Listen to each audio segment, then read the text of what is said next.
மக்கள் முட்டாளாக்குவதற்கு ஆப்போசிட் எல்லாம் ஒரே பார்ட்டி. திமுகவும் பிஜேபி ஒரே பார்ட்டி. ஆதாரத்தோட சொல்றேன். மார்ட்டினை பொறுத்தவரை லாட்டரி உலகின் முடிசூடா மன்னன், சூதாட்ட தந்தை.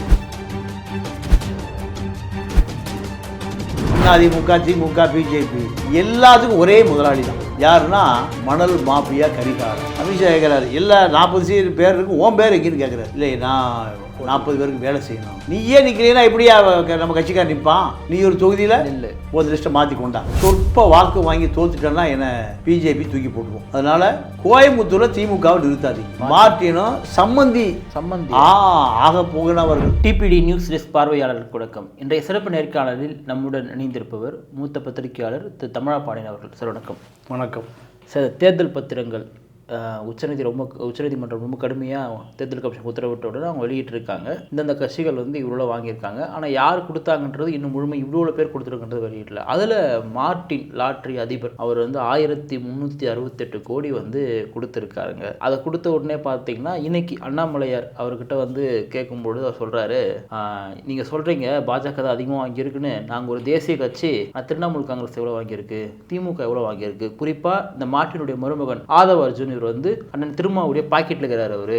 அவரை எடுத்து வெளியே விட சொல்லுங்க, உண்மைலாம் தெரிய வரும்னு சொல்றாருங்க. இந்த மார்ட்டினுக்கு சர்ச்சை எப்படி பாக்குறீங்க நீங்க? இல்லை, மார்ட்டினை பொறுத்தவரை மார்ட்டின் ஒரு 35 ஆண்டு கால 40 ஆண்டு கால லாட்டரி உலகின் முடிசூடா மன்னன், சூதாட்ட தந்தை. 30 மாநிலங்களிலும் லாட்டரி தொழிலை கட்டுப்படுத்துகிற ஒரு பெரிய நபர். ஆன்லைன் சூதாட்டம் அவர் தான் இன்றைய தந்தை. 4000 கோடி ரூபாய் வரி கட்டுகிறார், 40,000 கோடி வரி ஏய்ப்பு, 4 லட்சம் கோடி வரி வியாபாரம். இதுதான் மார்ட்டின். சாதாரண ஒரு 40 ஆண்டுகளுக்கு முன்பு பர்மாவிலிருந்து வந்த ஒரு அகதி, பர்மா அகதி. அவருடைய உறவினர் கடையில் கோயம்புத்தூரில் லாட்டரி விற்கும் பையனாக வாழ்க்கையை துவக்கியவர். இதுதான் அவருடைய ஆரம்ப காலம். லாட்ரி தொழிலுக்கு வர்றார். லாட்ரி தனியாக கடை வைக்கிறாரு. மொத்த வியாபாரம். மொத்த வியாபாரத்தில் அனைத்து மாநில லாட்ரி சீட்டுகளும் விற்கக்கூடிய மொத்த ஏஜெண்ட்டு. கோயம்புத்தூர்லேருந்து சென்னை வர்றாரு.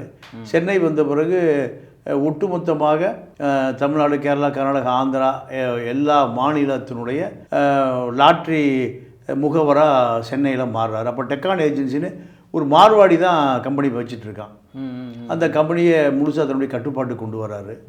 பணம் வர வர இந்தியாவே அவருடைய கட்டுப்பாட்டு கொண்டு வந்தார். எப்படின்னா, நீங்கள் வடகிழக்கு மாநிலங்கள் மிசோரம், நாகாலாந்து, சிக்கிம், பூட்டான் போன்ற மாநிலங்களில் லாட்ரி வாங்குறதுக்கு ஆள் இல்லை, விற்கிறதுக்கு ஆள் இல்லை. அப்போது அது ஒரு மலை சார்ந்த மாநிலங்கள். அப்போ என்ன பண்ணுறாரு, சிக்கிம் அரசோடு ஒரு ஒப்பந்தம் போடுறாரு. ஒரு 90களில் என்ன ஒப்பந்தம்னா, 100 கோடி ரூபாய் உங்களுக்கு நான் மொத்தமாக வருஷத்துக்கு வரி கொடுத்துட்றேன், லாட்ரி தொழிலை என்கிட்ட கொடுத்துருங்க, சிக்கிம் மாநில லாட்டரியை நான் அடிச்சுக்கிறேன். இந்த இப்படி அடித்து ஒரே நம்பரில் 3 பேருக்கு பரிசு விழுந்து வழக்கு 33 வழக்கு கேரளாவில் நிலுவையில் இருக்கு. கேரளாவுக்கு 3000 கோடி ரூபாய் வரி பாக்கி, 3000 கோடி வரி பாக்கி. இப்படி தான். அப்போது இது எப்படி அவர் இந்த உயரத்துக்கு வந்தாருன்னா, சிக்கிம் மாநில லாட்டரி வருஷம் 100 கோடி ரூபாய் அவருக்கு வரி. 100 கோடி ரூபாயை 12 பெருக்குனா 12×96 கோடி ரூபாய், 8.25 கோடி ரூபாய் வரி செலுத்தணும். இவர் 10 கோடி ரூபாய்க்கு லாட்டரியை இவரே அடிச்சுக்குவோம். நிதித்துறை இணை செயலாளர் தலைமையில் கண்காணிப்பாங்க. ஏன்னா 10 கோடி ரூபாய் வரியை கொடுத்துட்டு 50 கோடிக்கு அடிச்சிடக்கூடாதுல்ல. அதனால ஒரு மூத்த நிதித்துறை செயலாளர், அவர் கீழே இருக்கக்கூடிய இணை நிதி செயலாளர், நிதித்துறை செயலாளர் சிக்கிம், இவர் தலைமையில் ஒரு கண்காணிப்பு குழு. இப்படி தான் ஒரு 90களில் ஒரே நாளையில் இவருக்கு 10% கமிஷன். அப்போ அதுக்கு மேலே அடிக்கக்கூடாது. 10 கோடி ரூபாய்க்கு அடிக்கணும்னா 16 கோடிக்கு தான் அடிக்கணும். 10 கோடி ரூபாய்க்கு 10% போட்டால் 1 கோடி தானே. 16 கோடி ரூபாய்க்கு இவர் அடிச்சுக்கலாம். இவருக்கு 1 கோடி ரூபா தான் நிகர லாபம். 10 கோடி ரூபா முதல்லையே 100 கோடி ரூபா வரி கட்டுவதாக டெண்டர் எடுத்திருக்காரு. 10 கோடி ரூபாயை கட்டிடணும்.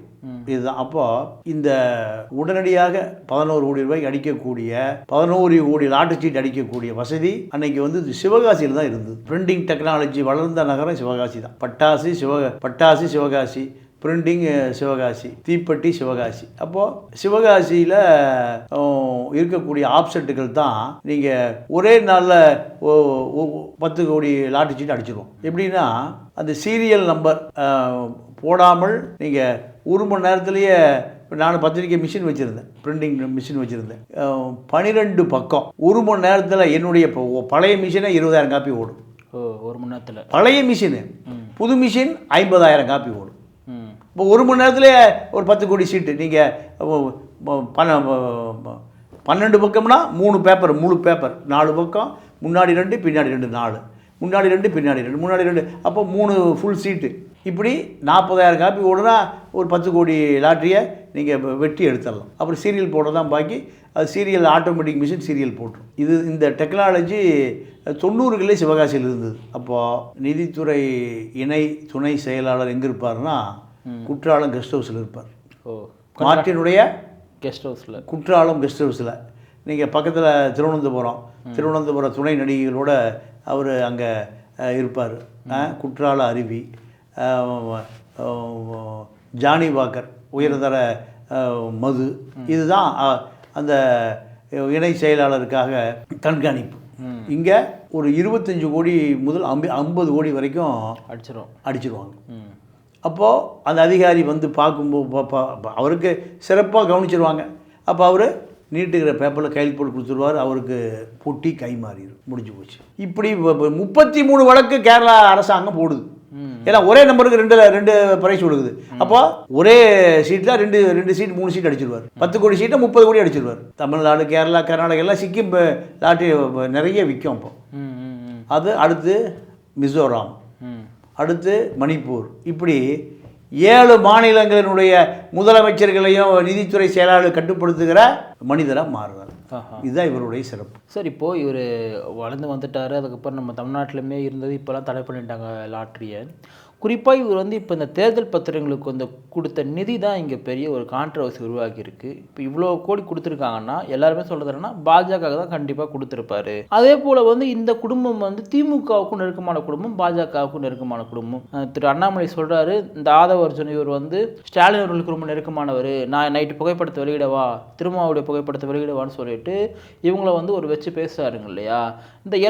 இந்த பக்கம் திமுக இருக்காங்க, அந்த பக்கம் பாஜக இருக்காங்க, இன்னைக்கு விசிக இருக்காங்க, எல்லா கட்சியினுடைய ஆதரவு எதுக்கு அந்த குடும்பத்துக்கு? இல்லை, ஒரு தொழிலதிபருக்கு அனைத்து கட்சி ஆதரவு இருந்தால் தான் தொழில் பண்ண முடியும். ஆப்போசிட்ல இருக்கிறாங்க. அதாவது நான் உங்களுக்கு ஒரு செய்தி சொல்கிறேன், சொல்லாத செய்தி. இதான் தேர்தல் அறிவிச்சிருக்கான். நீங்கள் ஆப்போசிட் பார்ட்டி, ஆனால் மக்கள் முட்டாளாக்குவதற்கு தான் ஆப்போசிட் பார்ட்டி. எல்லாம் ஒரே பார்ட்டி தான், எல்லாம் ஒரே பார்ட்டி. திமுகவும் பிஜேபியும் ஒரே பார்ட்டி. ஆதாரத்தோட சொல்கிறேன். எப்படின்னா அண்ணாமலை ஒரு லிஸ்ட் அனௌன்ஸ் பண்ணுறாரு. டிஎம்கே ஃபைல்ஸா? இல்லை, பிஜேபியினுடைய தேர்தல் வேட்பாளர் பட்டி. சரி. எங்கே அமித்ஷா கொடுக்குறாரு.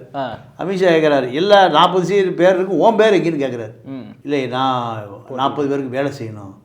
அப்போ சொல்கிறாரு, நீயே நிற்கலீன்னா எப்படியா நம்ம கட்சிக்கார் நிற்பான்? நீயே நாடாளுமன்ற தேர்தலில் நீயே நிற்கலீன்னா எப்படி நிற்பான்? யார் கேட்குறா? அமித்ஷா. இல்லை, நான் 40 தொகுதிக்கு பம்பரமாக, நீ ஒரு தொகுதியில் நில்லு, நீ ஒரு தொகுதியில் போது லிஸ்ட்டை மாற்றி கொண்டா. வர்றாரு. சரி, பிஜேபி ஜெயிச்ச தொகுதி 2 தான். எங்கே? ஒன்று கன்னியாகுமரி, ஒன்று கோயம்புத்தூரில் நிற்கிறதாக மறுபடியும் லிஸ்ட் கொண்டு கொடுக்குறாரு. கொடுத்த பிறகு திமுக பியூரோக்ரசி சபரிசன் தான், G2 ஓனர். அவர் கூப்பிட்டு சொல்கிறாரு, நான் கோயம்புத்தூர் நிற்க போகிறேன், சொற்ப வாக்கு வாங்கி தோத்துட்டேன்னா என்னை பிஜேபி தூக்கி போட்டுருவோம், அதனால் கோயம்புத்தூரில் திமுகவை நிறுத்தாதீங்க. கோயம்புத்தூர் வந்து திமுக பெல்ட், கோயம்புத்தூரில் திமுகவை நிறுத்தாதீங்க, காங்கிரஸுக்கு தள்ளி விட்டுருங்க. காங்கிரஸுக்கு திமுக தொண்டை வேலை பார்க்க மாட்டான். இது யார் முடிவு பண்ணுறா? அண்ணாமலை. எந்த கட்சிக்கு?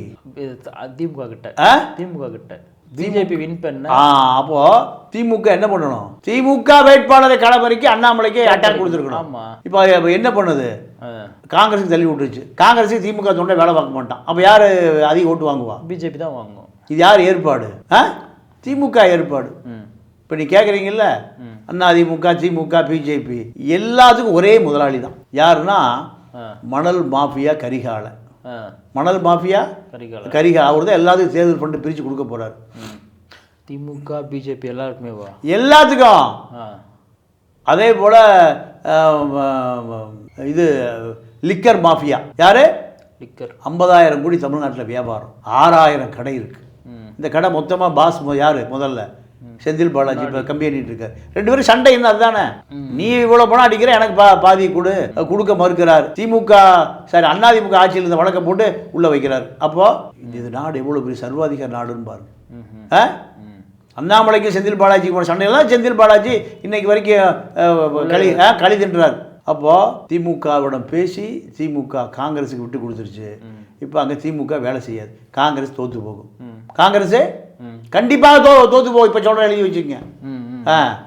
அண்ணாமலை வின் பண்ண மாட்டார், அதிமுக வின் பண்ணும். சரி, பிஜேபி தமிழ்நாட்டில் ஒரு தொகுதியில் வெற்றி பெறாதா? நீங்கள் டெபாசிட் வாங்குமான்னு முதல்ல பாருங்க. புதிய தலைமுறை கருத்து கணிப்பில் 5 ஆமாம் 5 தொகுதியில் நீங்கள் 40 தொகுதியுமே வெற்றி பெறும் சொல்லுவாங்க. ஏன்னா நீங்க நியூஸ் 18 தமிழ்நாடுல 412 சீட்டு பிஜேபி ஜெயிக்கிறாங்க தேர்தலுக்கு முந்தைய. எல்லாம் பிஜேபியினுடைய சொம்புகள், பிஜேபியினுடைய சொம்புகள். அப்போ பிஜேபி தான் இவங்களுக்கெல்லாம் பாஸ். எல்லாம் நீங்க இதெல்லாம் தனித்தனி கட்சி, தனித்தனி மீடியா நினைச்சிட்டு இருக்கீங்க. எல்லாத்துக்கும் பாஸ் யாரு? பிஜேபி தான். இதை தெரிஞ்சுக்கிற அளவுக்கு இங்கே மக்கள்கிட்ட அரசியலே இல்லை. அதிமுக எத்தனை தொகுதி சார் வின் பண்ணோம் தமிழ்நாட்டில்? ஒன்றும் வின் பண்ணாது. அதிமுக வின் பண்ணாது, திமுக வின் பண்ணாது. திமுக 40 சீட்டு திமுக அடிச்சிடும். அடிச்சிடும்.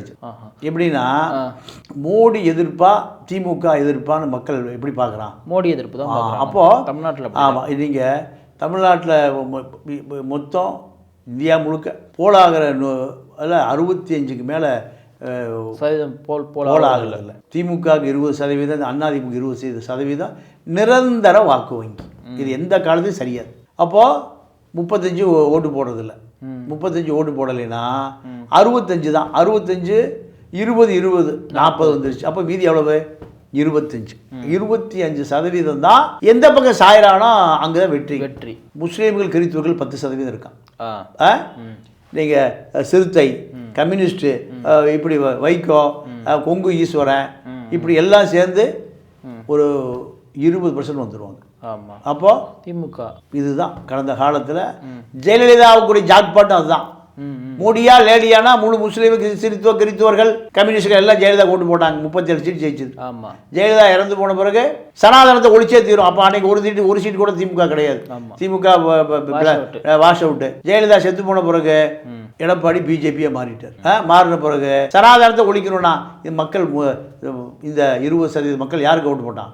திமுக. திமுக 38 சீட் அடிச்சுது. இதுதான் தமிழ்நாட்டு அரசியல் கள நிலவரம். அப்போது இந்த அதாவது 54% வாக்கு திமுக வாங்கியிருந்தது. 20% போயிடுச்சு அதிமுக. இப்போ இப்போது 54% வாங்க, 44% வாங்கும். இது 10% நீங்கள் அதிமுகவுக்கு போயிடும். அதிமுகவுக்கு போயிடும். ஆனால் வெற்றி பெறுவது திமுக அணிதான். திமுக அணிதான். ஏன்னா மோடி எதிர்ப்புங்கிறதுக்கு பலமாக இருக்குது. மோடி எதிர்ப்புங்கிறது பலமாக இருக்குது. ஆமாம், அந்த மோடி எதிர்ப்பு திமுக அதிருப்தியெல்லாம் தூக்கி சாப்பிட்டு போய் நீங்கள் எல்லாம் எங்கே குத்துவான்? சூரியனுக்கு குத்திடுவான். சார், அப்போது இந்திய அளவில் பாஜக தான் வெற்றி பெறுறது ஒவ்வொரு கருத்து கணிப்பாக இருக்குது. நீங்கள் என்ன நினைக்கிறீங்க? பாஜக இதோட வாஷ் அவுட் ஆயிடும். வெற்றி பெறாது, கண்டிப்பாக வெற்றி பெறாது. 2004 ஞாபகம் வச்சுக்கோங்க. 2004 யார் பிரதமரானா? மன்மோகன் சிங். அது வரைக்கும் 10 நாளைக்கு முந்தைய வரைக்கும் மன்மோகன் சிங் யாருன்னே தெரியாது. ஆமாம், தெரியாது. வாஜ்பாய் தான் அடுத்த பிரதமர். பிஜேபி பவர்ஃபுல்லாக இருந்தது. சோனியா அரசியலே இல்லை. சோனியா அரசியலே இல்லை. அப்போது காங்கிரஸ் மன்மோகன் சிங்கில் எங்கேயோ இருந்த ஒரு லெட்டர் பேடு, ரப்பர் ஸ்டாம்பு சொன்னால் செய்வார். கவர்னராக இல்லை, அவர் ரிசர்வ் பேங்க் கவர்னராக இருந்தார். அதான் சார், ரிசர்வ் பேங்க். ஆமாம், மாநில ஆளுநர் ரிசர்வ் பேங்க் கவர்னர். அப்போ அவருக்கு சிங்க பிஜேபி எதுக்க மாட்டான், பயந்துக்குவோம் ஆர்எஸ்எஸ். அதனால் மன்மோகன் சிங்கை பிரதமர் ஆக்கிச்சு சோனியா காந்தி. 10 வருஷம் அவர் தான் பிரதமர். இதுதான் கடந்த காலம். இப்போ மீண்டும் 2004 வந்துடும். மீண்டும் வந்தால் கூட இங்கே இப்போ வலிமையாக மோடி ஒரு நபர் இருக்கார், அந்த பக்கம் யாருமே இல்லையே. இல்லை, நீங்கள் அதான் நான் இப்போ என்ன சொன்னேன், 2004 இதே கேள்வி தான், இதே மக்கள், இதே பிரச்சனை, வலிமை யாரையுமே காணோம். ஆனால் 10 நாள் மன்மோகன் சிங் பிரதமர் ஆகிறார். ஆனாலும் இல்லையா, மக்கள் பிஜேபி எதுக்கிறதுக்கு அவ்வளோ பேர் எதுக்கு ஓட்டு போட்டான்? காங்கிரஸுக்கு ஓட்டு போட்டான். காங்கிரஸ் அல்ற சில்லறையே கிடந்தது. பல கட்சி கூட்டணியோட காங்கிரஸ் 10 ஆண்டு காலம் ஆட்சியில் இருந்தது. 2009 மீண்டும் மன்மோகன் சிங் தான் பிரதமர். 10 ஆண்டு காலம் வாஜ்பாயை விட நல்ல மனுஷன் உலகத்தில் யாரும் இல்லை. மோடியை போல கடுமையான சர்வாதிகாரிலாம் இல்லை. அந்த வாஜ்பாயை மக்கள் என்ன பண்ணான், தூக்கி போட்டு காங்கிரஸ் ஓட்டு போட்டான். இது அதே நிலைமை தான் இப்போ. சுப்ரீம் கோர்ட்டு நீங்கள் வழக்கறிஞர் எத்தனை கேஸை ஷூமோட்டாவை எடுக்குது பார்த்தீங்களா? ஆமாம். அப்போது இந்திய ஜனநாயகத்தை நீதிமன்றம் காப்பாற்ற வேண்டிய நிலைமைக்கு ஜனநாயகம் படுகொலிக்கு போயிட்டுருங்கிறத நீதிமன்றம் உறுதிப்படுத்துது. நீங்கள் எலக்ட்ரானிக்ஸ் ஃபாண்டை சொல்லவே மாட்டேங்கிறான் எஸ்பிஐ. ஆமாம். என்ன 3 மாதம் டைம் கேட்குறான், எலெக்ஷன் முடிஞ்சிருமில்ல? ஆமாம், முடிஞ்சு. அப்போ நீதிமன்றம் கேட்குது, எப்போ டிஜிட்டல் இந்தியாங்கிறீங்க, இதெல்லாம் இவங்க சொல்கிற 3 மாதம் ஆகுமான நீதிமன்றம் கேட்குது. இல்லை எங்களுக்கு அவங்க நீங்கள் எஸ்பிஐ ஊழியர் சம்மேளனம் சொல்லுது, எங்களை ரெடியாக வச்சுருக்கோம், பேங்க் சேர்மன் சொன்னால் ஒரு 6 மணி நேரம் தள்ளி விட்ருவாங்கிறான், எல்லா டேட்டாஸும் ரெடியாக இருக்குது. இப்படி எஸ்பிஐ சேர்மனை சொல்லுறது யார்? நிதியமைச்சரா, நிதித்துறை செயலாளரா, யார்? நீதிமன்றம் கேட்குது. அப்போது ஜனநாயகம் படுகொலிக்கு போய் கொண்டு இருக்கிறது. அப்போது இதை உண்மையாகவே இந்திய மக்கள் உணர்ந்தால் கண்டிப்பாக பிஜேபியினுடைய ஆயுள் எண்ணப்படும். இப்போது நீங்கள் 1000 கோடிக்கு மேலே பாஜக வந்து தேர்தல் பத்திரத்தை வாங்கியிருக்காங்க. அவங்க ஒரு தேசிய கட்சி. 600 கோடி திமுக எதுக்குன்னு சொல்லி அண்ணாமலை ஒரு கேள்வி கேட்குறாரு. கேள்வி கேட்கும்போது இந்த ஆதவர்ஜுனமே வந்து பேசுகிறாரு. இது என்ன நினைக்கிறீங்க? ஆதவர்ஜுன் வந்து திருமாவுடைய பாக்கெட்டில் இருக்காரு, அதை எடுத்து வெளியே விட சொல்லுங்கள், அப்புறமா என்ன கேள்வி கேளுங்கன்னு சொல்கிறாரு. இல்லை, அதாவது பிஜேபிக்கு என்ன தகுதி இருக்கோ அதே தகுதி திருமாவளவனுக்கு இருக்குது, அதே தகுதி ஸ்டாலினுக்கு இருக்குது. அப்போது பிஜேபிக்கு கேள்வி கேட்கக்கூடிய அதிகாரம் இல்லை. ஏன்னா அதுவும் 1362 கோடி நிதி வாங்கியிருக்கீங்க. எதுக்கு? அவன் கள்ளச்சந்தை வியாபாரி, அவன் சூதாட்டத்தினுடைய தந்தை, இந்திய சூதாட்டத்தினுடைய தந்தை. அந்த தந்தை திமுக கொடுத்துருக்காரு இல்லையா? திமுகவும் அதில் உடன்பாடு, அதிமுகவும் உடன்பாடு, பிஜேபியும் உடன்பாடு, காங்கிரஸும் உடன்பாடு, எல்லாம் உடன்பாடு. எல்லாரும் பணம் வாங்குறாங்க. எல்லாரும் நீங்கள் தேர்தல் அவர் என்ன கேட்குறேன்னா, உங்களுக்கு எதுக்கு அத்தனை கோடி? நாங்கள் ஒரு தேசிய கட்சி, நாங்கள் பரவாயில்ல, நீங்கள் ஒரு மாநிலத்தில் ஆட்சி பண்ணுறீங்க, உங்களுக்கு எதுக்கு அத்தனை கோடின்னு கேட்குறாரு. இல்லை, அதாவது மாநில அரசு பிஜேபி வருவதற்கு முன்பிருந்து மார்ட்டினோட பங்குதாரர் யாரு? ஆதவ் அர்ஜுன் ரெட்டியும் சபரீசனும் க்ளோஸ் ஃப்ரெண்ட். ஆமாம். இதை விட கருணாநிதியும் மார்ட்டினும் சம்மந்தி ஆக போகினவர்கள். எப்படின்னா, நீங்கள் திமுக தமிழரசனுடைய மகன் அருள்நிதி இருக்கார்ல, சினிமா நடிகர், இவருக்கு ஆதவ் அர்ஜுனுடைய திருமணம் பண்ணுவதற்கு முன்பு அந்த பொண்ணு அவருக்கு திருமணம் செய்து கொடுப்பதற்காக சம்பந்தம் நடந்தது 2006-11 பீரியட், சரியா? அப்போ கலைஞருக்கு மிக நெருக்கமான நபர் மார்ட்டின். கலைஞர் சொல்லி படம்லாம் எடுத்தாங்க. ஆமாம், இளைஞன் இல்லை, உளியின் ஓசை பாவிஜய் நடிச்சிருப்பாங்க. ஆமாம் ஆமாம் ஆமாம், உளியின் ஓசையே இளைஞன் தான். தாய் நாவல பேச. ஆமாம், எனக்குலாம் மறந்து போச்சு, 25 வருஷம் ஆகி போச்சு. ஆமாம். அப்போது இப்படி நெருக்கமாக இருந்தாங்க. இருந்து இந்த பொண்ணை ஆதவர்ஜுன் அலோவ் பண்ணுறதுக்கு முந்தி அருள்நிதிக்கு கட்டி கொடுத்து கலைஞருடைய சம்பந்தி ஆவதற்கான ஒரு முயற்சி நடந்தது. அது ஏதோ ஒரு காரணத்தினால கைகூடலை. இல்லைன்னா, அதாவது எதுக்காக சொல்ல வரேன்னா, 2 பேரும் நெருங்கிய தொழில் ரீதியான தொடர்பாளர்கள். அப்போ 600 கோடி கொடுக்குறது பெரிய விஷயம் இல்லையே. 600 கோடி கொடுக்கறது ஒரு பெரிய விஷயம் இல்லையே. அண்ணாமலைக்கு 1360 1500 கோடி ரூபா, இவங்களுக்கு 600 கோடி. தேசிய கட்சிக்கு கம்மியாக இருக்குங்கிறார் அவர். இப்போ அடுத்து 2வது முறை 3வது முறை நீங்கள் நேரடியாக கொடுப்பார். எலக்ட்ரானிக் ஃபாண்ட் இல்லாமல் நேரடியாக கொடுப்பார். இது மிக சாதாரணமான விஷயம். சரி, நிறைவான கேள்வி. இப்போது தேசிய கட்சியெலாம் பார்க்கும்பொழுது இன்று வரைக்குமே ஒரு 3வது தேசிய கட்சியாக பிஎஸ்பி வந்து இருக்காங்க. பிஎஸ்பி வந்து இந்த முறையும் தனித்து தான் வந்து நாங்கள் வேட்பாளர் நிறுவப்போம் சொல்லி தமிழ்நாட்டிலோட இன்னைக்கு திரு ஆம்ஸ்ட்ராங் அவர்கள் வந்து அறிவிச்சிருக்காங்க வேட்பாளர்களை வந்து. பிஎஸ்பி வந்து இந்த தேர்தலில் வந்து தாக்கம் வந்து ஏற்படுத்தும்னு நினைக்கிறீங்களா? இல்லை, பிஎஸ்பி அழிஞ்சு போய் 10 வருஷம் ஆச்சு. கன்சிராமருடைய மரணத்தோட மாயாவதி பிஜேபியோடு இணைத்து கொண்டது. ஏன்னா மாயாவதியை பொறுத்தவரைக்கும் யூபியில் மிகப்பெரிய கரப்ஷன், ஊழல், நிறைய ஊழல். அப்போது லல்லு பிரசாத் நீண்ட காலம் சிறையில் இருந்தார் மாட்டுத் தீவன ஊழல் வழக்கில், சிபிஐயில். அதை விட அதிகமான காலம் மாயாவதி சிறையில் இருக்க வேண்டிய வந்திருக்கும். அப்போது மாயாவதி ஒரு விபத்து அரசியல்வாதி. கன்சிராமு தான் அரசியல்வாதி. 4 முறை முதலமைச்சர் ஆயிருக்காங்க அவங்க. 40 முறை முதலமைச்சர் ஆகட்டும். ஆனால் கன்சிராமுடைய தியாகத்தை தான் மாயாவதி அறுவடை பண்ணுச்சு. கன்சிராமுடைய தியாகத்தை தான், அதாவது கன்சிராம வந்து தலித் மக்கள்கிட்ட அரசியலை கொண்டு போவதற்கு ஊராக போகிறார். ஒரு கிராமத்தில் மாயாவதியை பார்க்குறாரு. அந்த பொண்ணு படிச்சுட்டு இருக்கு. பொண்ணு நிறுத்துறாங்க. யூபிஎஸ்சி படிச்சுட்டு. ஆமாம். அப்போ என்னம்மா பண்ணுறாங்க? ஐஏஎஸ் ஆக போகிறேன். அவர் சொல்கிறார், பல ஐஏஎஸ்கள் உனக்கு முன்னாடி நிற்பாங்க, வா எங்கூட. அதுதான் அவர் மாயாவதி அடையாளம் காமிச்சார். ஆனால் மாயாவதி மம்தா பானர்ஜியை போல இல்லை. மாயாவதி யாரை போல இருக்கு? ஜெயலலிதாவை போல இருந்தது. அதனால் ஜெயலலிதா சிறைக்கு போக வேண்டியதை வந்ததை போல 100 ஜெயலலிதா மாயாவதி. கேட்கணும்னு நினச்சி இப்போ மம்தா பானர்ஜியோட தலையில் அந்த அடிப்பட்ட ரத்தம் வந்தது இல்லையா, அந்த புகைப்படமே ஒரு போலியான புகைப்படம் சொல்கிறாங்க. இல்லை, அதாவது மம்தா பானர்ஜியை பொறுத்த வரைக்கும் அந்த மம்தா பானர்ஜி போலியான நபர் அல்ல. ஆர்எஸ்எஸ் திட்டமிட்டு பரப்புது. இல்லை சார், நான் என்ன கேட்குறேன்னா, இப்போ ஒரு முதலமைச்சர் அடிப்பட்டு ரத்தம் வருது, அதை போய் துடைப்பாங்களா, ஃபோட்டோ எடுப்பாங்களா? அதை வந்து துடைச்சிட்டு இருப்பாங்களா, ஃபோட்டோ எடுத்துகிட்டு இருப்பாங்களா? இல்லை, அதாவது விபத்து நடந்த உடனே யாரும் ஃபோட்டோ எடுத்திருக்காங்க, அவ்வளோதான். அந்த அம்மா ஒரு நடிகையெல்லாம் கிடையாது. அந்த அம்மா நாடக நடிகை, சினிமா நடிகை. படுத்துட்டு இருக்கிற இடமே பார்த்தீங்கன்னா ஒரு ஹாஸ்பிட்டலான பெட்டு மாதிரி தான் இருக்குது அந்த பெட்டு. அது எப்படி ஹாஸ்பிட்டலில் வந்து அந்த மாதிரி ஒரு வியக்கத்தக்க ஒன்றா இருக்குது? எப்படி ரத்தம் வந்து போயிட்டே இருக்கும், அதை யார் ஃபோட்டோ எடுப்பா அப்படின்னு? இல்லை, அதெல்லாம் அதாவது செயற்கையாக நம்ம எது வேணால் பேசலாம். நீங்கள் அடிபட்டதுன்னு அப்போலோ ஆஸ்பத்திரிக்கு பக்கத்தில் இல்லை, எங்கேயோ ஒரு ஆரம்ப சுகாதார நிலையம். அடிபட்டது கொண்டு ஆஸ்பத்திரியில் போடுறாங்க. 50 பேர் இருக்கா அப்போ ஃபோட்டோ எடுக்கிறது. எத்தனை பேர்? 50. நீங்கள் இப்போ எல்லாத்துலேயும் இப்போ கேமரா இருக்குது, எல்லாரும் கேமரா இருக்குது. அப்போ இது இயற்கையாக நடந்ததான தவிர பிஜேபி தான் இதுக்கு களங்கம் கற்பிக்க. எல்லாமே செயற்கையாக. ஏன்னா இந்த மக்களை குழப்புவதான் ஆர்எஸ்எஸ்னுடைய கொள்கை, தெளிவாக்குவதல்ல. அதனால் மம்தா பானர்ஜி வந்து மிக எளிமையான தலைவர். எந்த லஞ்ச லாவணிய ஊழல்கள் கத்திரிக்கை எதுவுமே இல்லாத தலைவர். அதனால் மம்தா பானர்ஜியை குறை சொல்லக்கூடிய அளவுக்கு நீங்கள் எவனுக்கு தகுதி இல்லை. 100 முறை மம்தா பானர்ஜி மம்தாவை விட ஒரு சிறந்த அரசியல்வாதி இனிமேல் தோன்ற முடியாது, வாழ முடியாது, இருக்க முடியாது. சாதாரண காட்டன் சேலை, ஒரு ஸ்லீப்பர் செருப்பு, அதுதான் அந்த அம்மாவுக்கு சொந்தமானது.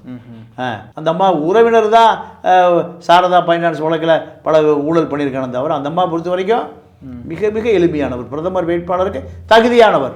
அப்போ மாயாவதியை பொறுத்தவரை முழு குழுமி பிஜேபியில் சிக்கிச்சு. இந்த அம்மா எல்லா ஊழல், நீங்கள் பிஜேபி நினைத்தால் இந்த அம்மா வெளியே இருக்கும், பிஜேபி நினைக்கவில்லை என்றால் வாழ்நாள் முழுக்க சிறையில் இருக்கும். அந்த அளவுக்கு ஊழல் ஊழல் ஊழல். அந்த அம்மாவுக்கு மேக்கப் போடுறதுக்கும் செருப்பு வாங்குறதுக்குமே நீங்கள் லக்னோ டு டெல்லிக்கு சிறப்பு விமானம் போகும். நீ முழு தலித்து மக்களுக்கான அதிகாரத்தை நீ வாங்கி கொடுத்துட்டியா? அப்போது ஆடம்பர அரசியல் பிஜேபியின் வலையில் மாட்டிக்கொண்டு வெளியே வர முடியாமல் கன்சிராமுடைய உழைப்பு பூரா பிஜேபியிடம் அடகு வைக்கப்பட்டு விட்டது. அதனால் மாயாவதியினுடைய அரசியல் வரலாறு பிஜேபி எப்போவோ முடிச்சு ஏற கட்டிட்டான். பல அம்பேத்கருடைய சிஷியர்கள் பாதி பேர் ஆர்எஸ்எஸ்ஸாக மாறிட்டான். ராம்விலாஸ் அத்வாலே, ராம்விலாஸ் பஸ்வானுடைய மகன், இப்படி பல பேர் அம்பேத்கர் சிசிஎம் பூரா ஆர்எஸ்எஸ்ஸாக மாறிட்டான். பெரியார் சிசிஎம் பூரா பிஜேபியாக மாறிட்டான். இதுதான் வடக்கையும் தெற்கையும். சரிங்க சார். நிகழ்ச்சியில் பங்கேற்று பல்வேறு நன்றி சார். நன்றி, வணக்கம்.